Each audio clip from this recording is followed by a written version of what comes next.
Nurse tech at Grady Memorial Hospital accused of sexually assaulting a patient is off the job and behind bars tonight. Atlanta News First Carly Burnett joins us now here in studio. Carly, the now former employee faces several disturbing allegations. Blair, lawyers for the family of Eva Lay say she was violated by the very person who was supposed to help her on her journey back to health.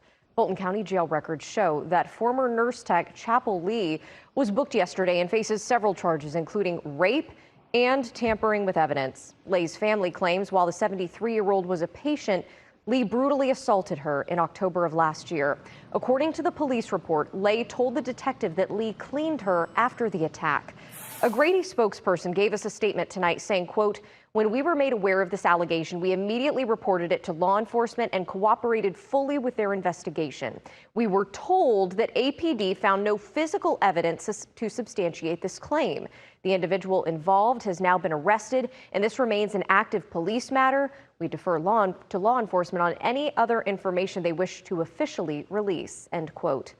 Eva Lay died a few weeks after this alleged incident from unrelated health issues, though her family says her mental health was impacted, possibly contributing to her death.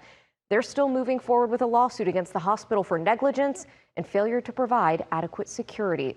The family's lawyers told us tonight, quote, "We intend to hold Grady Memorial Hospital accountable by all legal means necessary and help bring a measure of justice to Miss Lay's family and all victims of sexual assault at medical facilities." Blair. Thank you, Carly. And we put all the information about that lawsuit on our website, atlantanewsfirst.com, and at the free Atlanta News First app.